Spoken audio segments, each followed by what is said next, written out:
Alors bonjour à vous, aujourd'hui on va parler de la mesure spot qu'on a déjà vu dans le live mais je voulais le reprendre un peu plus dans un petit épisode. Donc la première chose que je vais vous demander, voilà, c'est de vous abonner à la chaîne. Alors on va s'abonner soit là, je ne sais jamais où c'est. Et puis voilà, ça vous permettra d'avoir les vidéos un peu plus, de manière un peu plus régulière. Donc la deuxième chose que je voulais vous demander aussi qui est relativement importante pour moi, c'est si j'étais votre professeur, si j'étais face à vous, quelle serait la formation que vous aimeriez que je crée pour vous à l'instant T. Alors ça peut être sur la direction de modèle, ça peut être sur, voilà, sur les flashs, sur des tas de choses. Voilà, demandez-moi voilà, si j'étais en face de vous, vraiment la formation que vous souhaiteriez que je crée pour vous à l'instant T. Alors la mesure spot. La mesure spot en fait c'est la prise de lumière de votre appareil photo. Votre appareil photo prend la lumière en fait sur 3 points différents en fait. Voilà. Il prend soit sur tout le capteur. Voilà, il calcule la lumière sur tout le capteur et il crée voilà, un équilibre entre les espaces sombres, les espaces très lumineux. Et voilà, il équilibre un peu tout ça et il vous donne un résultat qui peut être soit trop contrasté, soit pas assez contrasté. Bon, voilà, ça c'est la mesure globale. Après, on peut réduire cette mesure. Alors, c'est une mesure intermédiaire, donc il prend à la fois, comme avant, il prend les points les plus lumineux et les points les plus sombres en oubliant voilà, les contours, par exemple, du capteur. Et après, on a la mesure spot. La mesure spot, c'est il fait la mesure là où vous faites la mise au point. Donc voilà, là, c'est relativement précis, c'est sur un seul point. Alors, l'avantage de la mesure spot ou son inconvénient, enfin, on peut en discuter, c'est qu'on peut faire, par exemple, la mise au point avec la mesure de la lumière sur un point A, par exemple là-haut, et vous pouvez redescendre votre appareil photo pour cadrer par exemple sur ce point-là.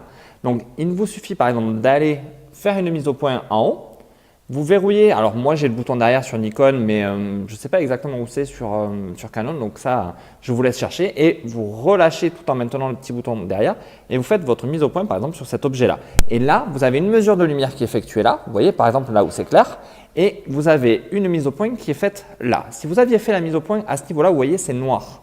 Donc il aurait peut-être énormément éclairci la photo. Il aurait dit voilà, oh là là, il faut que je règle soit les ISO, soit l'ouverture, soit la vitesse.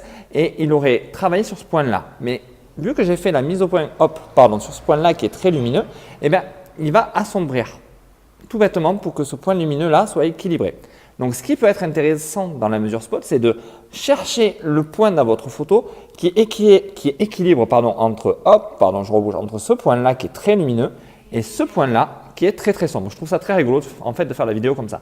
Et à ce moment-là, vous pouvez par exemple choisir, quelque chose d'intermédiaire, hop, là, au-dessus de ma tête.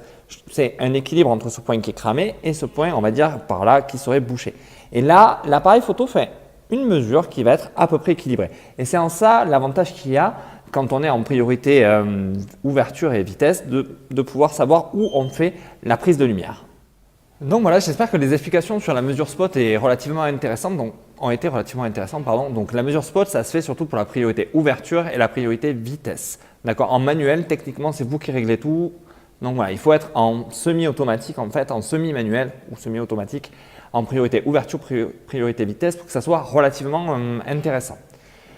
Donc sur ce, j'espère que le format des vidéos comme ça vous plaît. J'ai relevé le challenge en fait de faire une vidéo par jour pendant un mois. Donc je vais m'y tenir sans problème, on verra bien le résultat à la fin.